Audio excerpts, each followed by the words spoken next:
3장 17절에서 26절 말씀입니다. 먼저 17절에서 21절까지 함께 봉독하시겠습니다. 형제들아, 너희가 알지 못하여서 그리하였으며 너희 관리들도 그리한 줄 아노라. 그러나 하나님이 모든 선지자의 입을 통하여 자기의 그리스도께서 고난받으실 일을 미리 알게 하신 것을 이와 같이 이루셨느니라. 그러므로 너희가 회개하고 돌이켜 너희 죄 없이함을 받으라. 이같이 하면 새롭게 되는 날이 주 앞으로부터 이를 것이요, 또 주께서 너희를 위하여 예정하신 그리스도 곧 예수를 보내시리니 하나님이 영원 전부터 거룩한 선지자들의 입을 통하여 말씀하신 바 만물을 회복하실 때까지는 하늘이 마땅히 그를 받아두리라. 아멘. 사도행전은 성령의 역사를 우리에게 보여주고 있습니다. 성령이 처음으로 이제 사람 안에 임하시고, 또 성령님께서 교회를 세우기 위해서 어떻게 역사하셨는가를 우리에게 보여주고 있습니다. 참 그 역사를 보고 있으면 어떻게 이러한 일들이 일어날까? 그러면 그렇게 하시는 이유가 무엇일까요? 성령님께서 다양한 역사를 일으키시는 이유는 다른 것이 아니라 예수 그리스도를 증거하기 위해서입니다.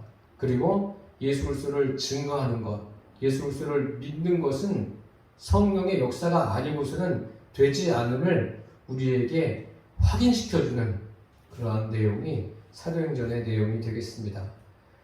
지난 시간에 말씀드린 대로 이 3장에서 나면서부터 안진병이 된 사람이 나사렛 예수 그리스도의 이름으로 일어납니다. 일어났을 때 사람들이 다 놀랍니다. 그리고 그 일어난 사람은 걷기도 하고 뛰기도 하며 하나님을 찬송하지 않습니까? 성전에 들어가서 베드로와 요한을 따라서. 그리고 베드로와 요한을 붙잡습니다. 붙잡아서 그들이 솔로몬 행각에 모였을 때 사람들이 베드로와 요한을 주목하니까 베드로와 요한이 뭐라고 말하죠? 우리 개인의 경건과 능력으로 이 사람을 걷게 한 것처럼 왜 우리를 주목하느냐? 우리를 주목하지 말라는 거예요. 예수 그리스도로 말미암아 난 믿음이 너희 보는 이 사람을 일으켰다. 완전히 낫게 했다. 베드로가 이야기합니다. 그러면서 베드로는 그들에게 설교를 하지 않습니까? 설교하면서 예수 그리스도가 어떤 분이신가 분명하게 전하고 있습니다. 저와 여러분도 예수님을 믿지 않습니까? 믿는데 예수님이 누구이신가, 어떤 분이신가 분명하게 알고 주님을 섬기게 되기를 바랍니다. 17절에 보니까 형제들아, 너희가 알지 못하여서 그리하였노라. 너희 관리들도 그리하는 줄 아노라. 베드로는 지금 그들에게 제대로 된 것을 알려주려고 합니다. 그들이 알지 못해서 예수님을 십자가에 못 박았습니다. 그런데 알지 못해서 우리가 그렇게 했습니다. 이것은 정당화될 수가 없어요. 그러니까 베드로가 어떻게 하는 거예요? 너희들이 알지 못해서, 너희 관리들도 알지 못해서 그렇게 했으니까 내가 이제 제대로 된 것을 알려주겠다라고 이야기하는 거예요. 다시 말씀드리면 믿음이 없는 거죠. 믿음이 무엇인가 이야기해 주는 거예요. 믿음이 있었더라면 예수님을 십자가에 못 박지 않았을 것이라는 거죠. 생명의 주를 너희가 십자가에 죽도록 놔두지 않았을 것이라는 말씀입니다. 그럼 믿음은 무엇입니까? 믿음은 성령으로 말미암는 거예요. 성령님께서 깨닫게 해 주셔야 됩니다. 이들이 지금 아무것도 모르는 상태예요. 모르는 상태인데 베드로가 성령 충만함 가운데 그들에게 전하고 있습니다. 전하면서 성령의 능력으로 깨달아지기를 바라는 거예요.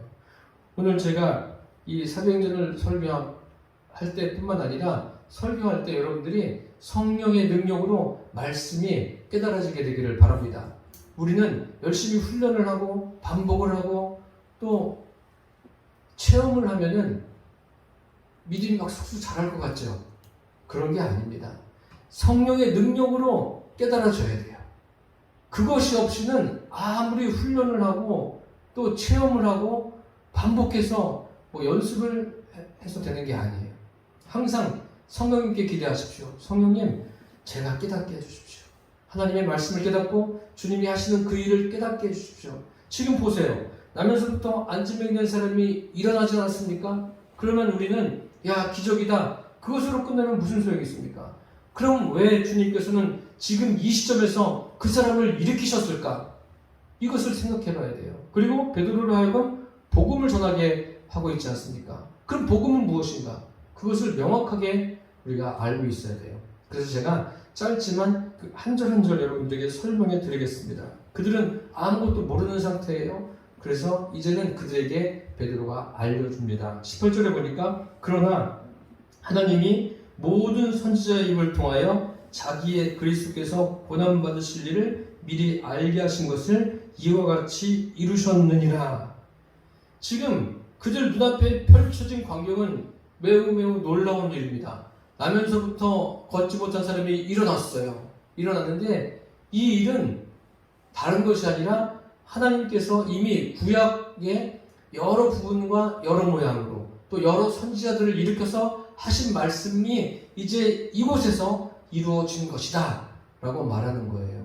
다시 말씀드리면 창세기 1장 1절부터 구약 성경 끝나는 말라기까지 다 하나님이 여러 부분과 여러 모양으로 또 다양한 선지자들을 일으켜서 말씀하시지 않습니까? 그 말씀하신 것들이 이제 지금 이 시점에서 이루어졌다라고 말하는 거예요. 그럼 결국은 이 구약 성경은 무엇입니까? 신약의 예표예요. 예수 그리스도 오실 예수님에 대한 예표가 구약 성경에 담겨져 있는 거예요. 이것을 저와 여러분이 분명하게 알고 계셔야 됩니다. 사람들이 하나님을 믿는다는 것은 불가능해요. 믿을 수 있도록 성령의 역사하심이 있지 않고는 우리는 주님을 믿을 수가 없어요. 그래서 저와 여러분이 주님을 믿는 것이 하나님의 은혜다라고 말할 수 있는 겁니다. 그래서 매일같이 내가 하루하루 살아가는 것이 주님의 은혜임을 잊지 않게 되기를 바랍니다. 그래서 베드로는 그 구약은 신약을 이루기 위한 것이다 라고 말하면서 19절에 이렇게 이야기합니다. 그러므로 너희가 회개하고 돌이켜 너희 죄 없이 함을 받으라. 이같이 하면 새롭게 되는 날이 주 앞으로부터 이를 것이요. 너희가 회개하고 돌이켜 죄 없이 함을 받으라. 회개하고 돌이키라는 것은 뭐죠? 영적인 문제입니다. 내면적인 문제예요. 베드로도 이제 믿음이 성숙해 가고 있어요. 예수님의 공생의 기간에 베드로도 가장 가까이서 따라다니지 않았습니까? 따라다니면서 예수님이 전하시는 말씀, 행하시는 능력을 봅니다. 그러면서 그 당시에는 깨닫지 못했었는데 이제 성령이 임하시고 나서는 예수님이 하신 일이 이거구나, 그걸 깨닫는 거예요. 그러니까 베드로도 뭐라 그럽니까? 그 많은 무리들 앞에서 너희가 회개하고 돌이켜 죄사함을 받으라 라고 이야기하고 있습니다. 이것은 다른 것이 아니라 그들의 심령의 문제고 내면적인 문제, 영적인 문제를 이야기하고 있습니다. 그러니까 참 지금 차원이 굉장히 높은 겁니다. 우리가 요한복음에도 이런 말씀 있지 않습니까? 물과 성령으로 거듭나지 않으면 하나님 나라에 들어갈 수 없다. 하나님 나라에 들어갈 수 있는 길은 물과 성령으로 거듭나는 길 외에는 없어요. 즉 베드로가 지금 너희가 회개하고 돌이키라는 것은 뭐예요? 하나님께 돌아와서 하나님을 영접하라는 거예요. 하나님을 영접하라. 요한복음에 영접하는 자 곧 그 이름을 믿는 자들에게는 하나님의 자녀가 되는 권세를 주셨다라고 했습니다. 영접이라는 것은 뭐예요? 성령님을 내 안에 주인으로 모셔드리는 거예요. 지금 그렇게 하라는 거예요. 그들 모두에게 너희들이 전에는 몰라서 이 생명의 주를 십자가에 못 박았지만 이제는 돌이키라는 거예요. 그분께 돌이켜서 그분을 너희 안에 주인으로 영접하라는 거예요. 여러분 안에 예수님이 주인 맞으시죠? 아멘. 그분과 함께 하루하루 그 시간이 깊어지게 되기를 바랍니다. 그 친밀함이 깊어지게 되기를 바랍니다. 시간이 갈수록 그렇게 되기를 바랍니다. 오늘 말씀해 보니까 19절 중간 이하에 이같이 하면이 뭐예요? 회개하고 돌이켜서 죄 없이 함을 받으면 새롭게 되는 날이 주 앞으로부터 이를 것이다. 새롭게 되는 날. 이게 무엇을 말합니까? 속사람의 변화입니다. 성령님을 내 안에 모셔드리면 속사람이 변화되는 거예요. 가깝게는 그런 거예요. 그리고 멀게는 새롭게 되는 날이 뭐예요? 우리가 천국에 가는 그날이라고도 말할 수 있습니다. 그런데 다 해당돼요. 이 모든 것이 성령이 임할 때 이루어지는 거예요. 그러니까 이미 저와 여러분에게는 새롭게 되는 날이 임했습니까? 안 임했습니까? 임한 거예요. 우리 안에 이미 새롭게 되는 것이 임했어요. 고린도후서 말씀에 이런 말씀이 있지 않습니까? 누구든지 그리스도 안에 있으면 새로운 피조물이라. 이전 것은 지나갔으니 보라 새 것이 되었도다. 이 새 것이 되었다는 것은 존재 자체가 바뀐 거예요. 마귀의 자식에서 하나님의 자녀로 바뀐 거예요. 신분이 바뀌었다니까요. 저와 여러분이 신분이 바뀌었어요. 옛사람에서 새 사람으로 하나님의 자녀가 되는 권세를 우리가 받았습니다. 이러한 은혜를 받은 자가 됐어요. 베드로가 지금 그것을 이 사람들에게 이야기하고 있는 거예요. 새롭게 되는 것. 이것은 새롭게 되는 것은 내 의지의 변화가 아니에요. 어떤 결단의 변화가 아니라 성령이 임하시면서 자연적으로 따라오는 거예요. 사람들은 새 것을 추구하지 않습니까? 새 것을 싫어하는 사람 있어요? 물론 옛 것도 뭐 교훈이 되는 그런 것은 우리가 좋아하지만 그 육신은 새 것을 좋아하지 않습니까? 새집, 새차, 새로운 어떤 물건들을 사람들이 좋아하지 않습니까? 육신도 그런데 영혼도 마찬가지예요. 영혼도 새롭게 되기를 바랍니다. 새롭게 되는 길은 다른 길이 없어요. 성령님이 내 안에 임하시면 새롭게 되는 거예요. 그러한 은혜들이 있기를 바랍니다. 베드로가 지금 자기가 경험한 걸 이야기하는 거예요. 새롭게 되는 날이 주 앞으로부터 이를 것이요. 그러니까 모든 게 다 주님께로부터 말미암는 거예요. 그러니까 내가 이제 오늘부터 마음을 새롭게 해야 되겠다 이런 결심을 해서 되는 게 아니라 성령이 임하시고 우리가 그 임하신 성령님을 실제적으로 인정하고 성령님께 내 인생을 맡겨드리면 그 새롭게 되는 것을 더 풍부하게 누리게 될 줄 믿습니다. 베드로는 지금 이 설교를 하면서 그들에게 이야기하는 게 아니라 자기가 지금 이미 경험한 거예요. 경험한 것을 이야기하고 있습니다. 우리도 이미 우리 안에 성령이 임하셔서 새롭게 됐어요. 이 새롭게 된 것을 날마다 누리게 되기를 바랍니다. 우리 겉사람은 어떻습니까? 겉사람은 아무리 꾸미고 가꿔도 어떻게 돼요? 나이가 들어가면 쇠하게 돼 있어요. 쇠하지 않을 사람은 세상에 한 사람도 없습니다. 그렇지만 우리 속사람은 어때요? 속사람은 날마다 새로워지는 거예요. 성령의 능력으로 새로워지는 거예요. 이것을 우리가 우리 삶의 현실에서 누리게 되시기를 축복합니다. 20절에 보니까 또 주께서 너희를 위하여 예정하신 그리스도 곧 예수를 보내시리니 주께서 우리를 위해서 예수를 보내신다고 했어요. 그러면 예수님이 아직 안 오신 겁니까? 오신 거예요. 이미 예수님이 오셨잖아요. 말씀이 육신이 돼서 이 땅에 오셨어요. 하나님이 보내셨습니다. 그래서 이 20절 말씀은 우리가 두 가지로 볼 수 있습니다. 예수님이 우리에게 어떻게 오셨습니까? 그들에게 지금 이 오순절에 성령이 사람들에게 임했을 때 성령님이 각 사람에게 임하지 않았습니까? 성령님이 오신 거예요. 그게 바로 예수님이 그들의 심령에 임하신 겁니다. 그리고 또 뭐예요? 예수님은 재림주로 다시 오십니다. 그것을 우리가 기억하고 주님을 섬기게 되기를 바랍니다. 그래서 20절 말씀은 그 두 가지를 보셔도 관계가 없습니다. 21절에 보니까 하나님이 영원전부터 거룩한 선지자들의 입을 통하여 말씀하신 바 만물을 회복하실 때까지는 하늘이 마땅히 그를 받아두리라. 우리가 예수님은 하나님이시면서 사람이십니다. 그리고 우리가 믿는 하나님은 삼위일체 하나님이에요. 성부 하나님, 성자 하나님, 성령 하나님. 그럼 성부 하나님은 어디에 계십니까? 하늘에 계세요. 하늘에 계시고, 또 성부 하나님은 하나님이 보내셔서 육신을 입고 이 땅에 오셨죠. 오셔서 십자가에서 고난받으시고 무덤에 장사된 지 3일 만에 부활하시고 제자들과 함께 40일을 계시다가 승천하셨어요. 승천하셔서 어디에 계십니까? 하나님 보좌 우편에 계세요. 그럼 지금 우리와 함께 계시는 분은 누구세요? 성령 하나님이세요. 이해가 되십니까? 성령 하나님이신데 그분이 예수님이세요. 참 신비로운 거예요. 이것을 저와 여러분이 바르게 정립하고 주님을 섬기게 되기를 바랍니다. 그러니까 이 땅에서 역사하시는 것은 성령님이 하시는 거예요. 성령 하나님이 역사하고 계시다는 것을 우리가 분명하게 아셔야 됩니다. 그리고 여기에 만유를 회복할 때까지는 이라고 되어 있습니다. 이것은 천년 왕국을 말할 수 있고, 또 계시록 20장 11절에 보면 천국을 완전히 성취하는 것이라 할 수 있습니다.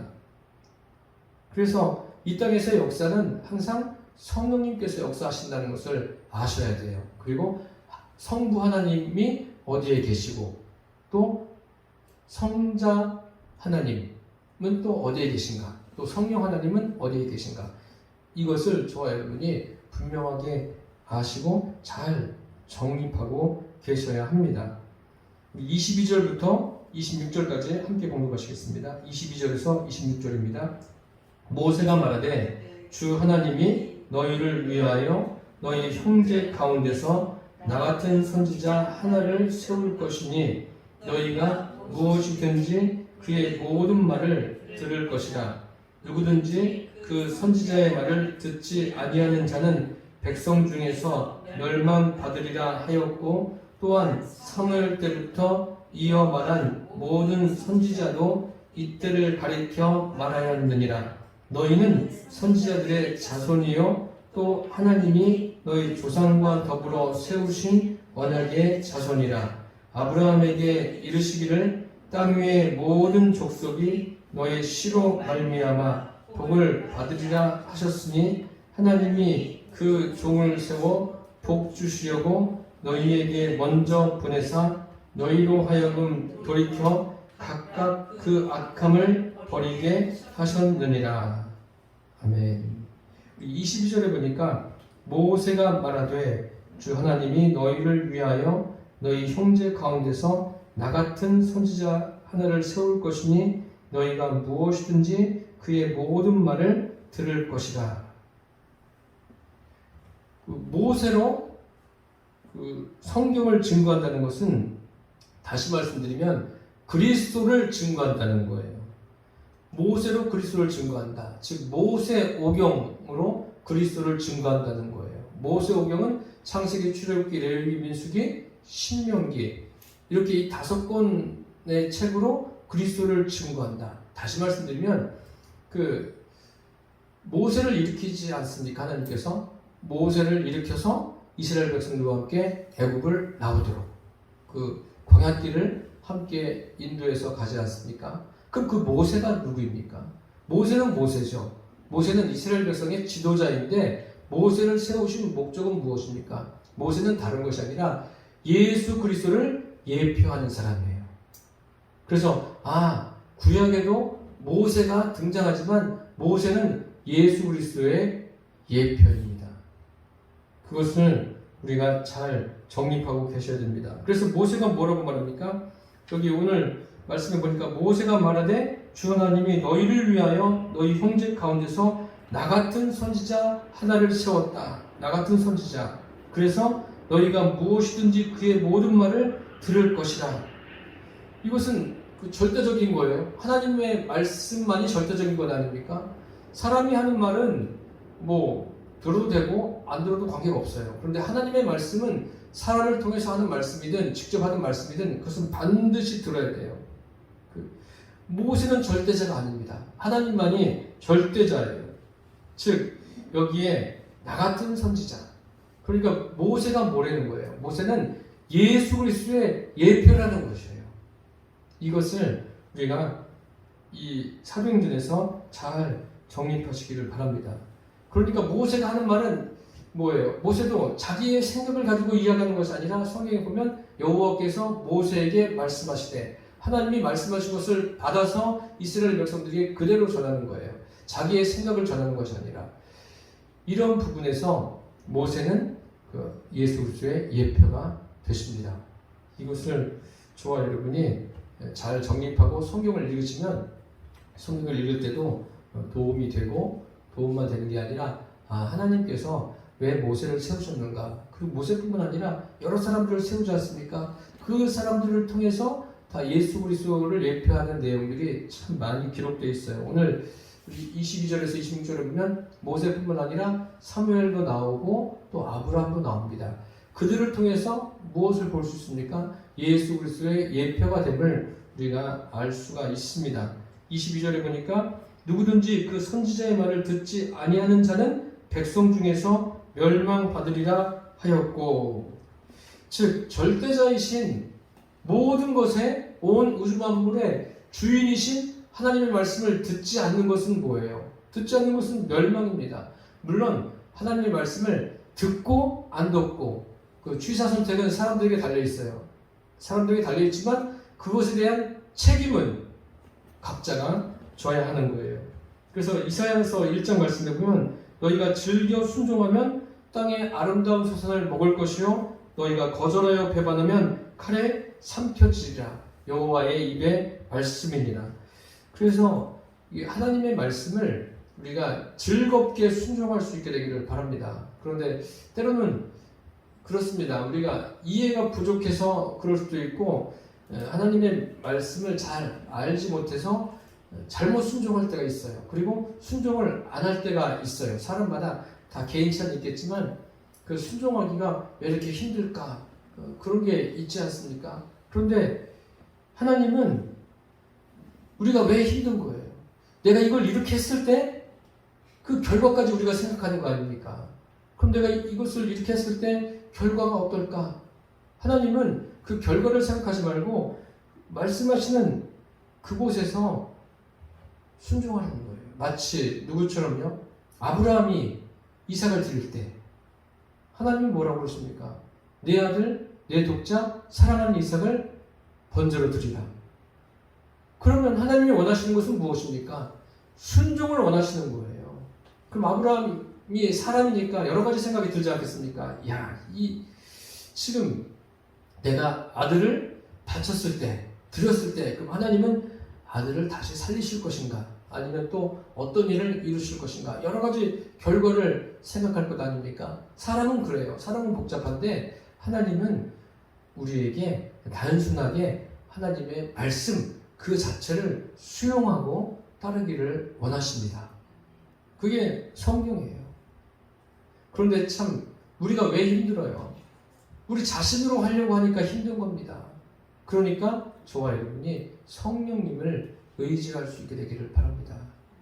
그 나아만 장군이 그런 것 아닙니까? 그 엘리사의 종이 나와가지고 요단강에 가서 몸을 7번 씻으라고 하십니다. 화가 난 거 아니에요? 아니 내 생각에는 그래도 선지자가 좀 나와서 보고 손을 들고 좀 멋지게 옷을 입고 나와서 기도해주고 기도해서 딱 치료받는 그런 것을 나아만은 꿈꾼 것 아닙니까? 그래서 화가 나서 돌아가자고 한 거 아닙니까? 신하들에게. 돌아갔으면 평생 나병 환자로 살았을 것 아닙니까? 돌아가다가 참 신하를 잘 본 것 같아요. 신하를. 그래서 이 세상에도 왕이든 대통령이든 주변에 있는 가까이에 있는 강요들이 참 지혜로운 사람들을 둘 필요가 있어요.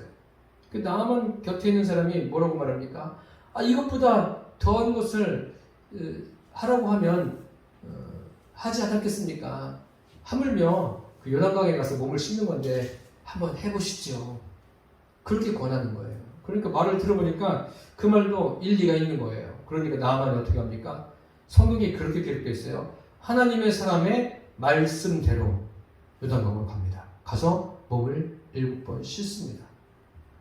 씻고 나오니까 그 사람이 어린아이 살처럼 깨끗하게 됐어요. 순종이라는 건 그런 겁니다. 순종은 뭐냐면 내 생각을 버리는 게 순종이에요. 내 생각을 버릴 때 하나님의 말씀을 따라갈 수가 있어요. 이것은 제가 여러분들에게 뭐 순종을 강요하는 게 아니라 이 말씀을 늘 가까이 하시면서 주님이 나에게 원하시는 것이 무엇인가 물어보세요. 묻고서 성령님께 성령님 주님의 원하심을 따라서 내가 잘 순종할 수 있도록 도와주십시오. 저에게 긍휼을 베풀어 주십시오라고 주님께 늘 구하게 되기를 바랍니다. 이 성경에 보면 믿음의 사람들의 순종 참 대단하지 않습니까? 순종하면 빼놓을 수 없는 분이 계시지 않습니까? 예수 그리스도의 순종.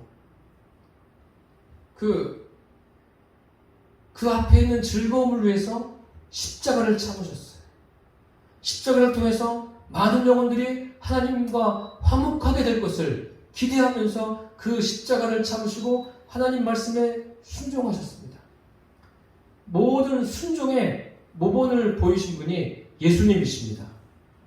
그분이 십자가에서 순종을 보이셨는데 저와 여러분이 못할 게 뭐가 있습니까? 우리 힘으로 되는 게 아니라 내 안에 성령님이 계시지 않습니까? 계셔서 우리 길을 지도해 주세요. 주의 말씀은 내 발의 등이요 내 길의 빛입니다. 지금 예를 들어서 길이 캄캄하다고 생각해 보세요. 캄캄한 길을 여러분 갈 수 있겠습니까? 캄캄한 길을 가려면 필요한 게 무엇이 있습니까? 뭐 휴대폰을 켜서 후레쉬를 비춰가지고 여기가 길이구나 여기가 어디구나 이렇게 보면서 가는 것 아닙니까? 그것처럼 하나님의 말씀은 우리 인생길에 등이 되고 빛이 되십니다. 그 말씀에 인도받으면서 하나님 말씀을 순종하는 것에 큰 즐거움이 있게 되기를 바랍니다. 그 말씀에 순종하는 즐거움이 있으면 하나님께서 이 땅에서도 다양한 그 육신적인 것도 경험하게 해 주십니다. 육신적인 것이 전부가 아니지만 주님께서 그런 소소한 기쁨도 우리에게 주신다는 것을 잊지 마시고 항상 신령한 것에 기준을 두시고 하나님 말씀을 즐겁게 순종하는 저와 여러분 되시기를 축복합니다. 24절을 보니까 또한 사무엘 때부터 이어 말한 모든 선지자도 이때를 가리켜 말하였느니라. 그러니까 모세나 사무엘이나 다 예수 그리스도의 예표가 되는 사람들입니다. 모세는 모세오경으로, 사무엘 선지자는 그 선지자로 말할 수 있습니다. 사무엘 선지자는 그 사사시대에 막을 내린 사람 아닙니까? 그리고 막을 내렸다는 것은 마지막 사사예요. 사무엘이 마지막 사사임과 동시에 선지자입니다. 그래서 사무엘은 선지자를 대표합니다. 즉 모세와 사무엘 하면 성경을 말하고 있는 거예요. 성경을. 그럼 이 성경 전체, 성경은 무엇을 말씀하고 있습니까? 예수 그리스도를 말씀하고 있습니다. 예수 그리스도를 통한 구원, 예수 그리스도로 말미암는 구원, 즉 복음을 말씀하고 있어요. 창세기서부터 요한계시록까지. 지금 사도 베드로가 그것을 이야기하고 있습니다. 이 사람은 뭐 신학을 배운 것도 아니에요. 신학을 배운 것도 아닌데 이렇게 짧지만 아주 명확하게 그들에게 이야기하고 있습니다. 25절을 보니까 너희는 선지자들의 자손이요 또 하나님이 너희 조상과 더불어 세우신 언약의 자손이라. 아브라함에게 이르시기를 땅의 모든 족속이 너희 씨로 말미암아 복을 받으리라 하셨으니. 이스라엘은 어떤 백성입니까? 선지자와 언약의 자손입니다. 여기 선지자들의 자손이요 언약의 자손이다. 이것을 다르게 표현하면 아브라함의 자손입니다. 그들이 그것을 굉장히 자긍심을 갖는 것 아닙니까? 우리는 아브라함의 자손이다. 다시 말씀드리면 우리는 선민이다. 선민의식이 굉장히 강해요. 이스라엘 사람들이 강하니까 반대적으로 어떤 일이 생깁니까? 선민의식을 강하게 갖는 것은 필요할 수도 있겠지만 그러다 보니까 반대편에 놓인 사람들, 이방인들은 어떻게 생각해요? 이방인들은 아예 사람 취급을 안 하는 거예요. 하나님이 그렇게 하라고 하셨습니까? 아니에요.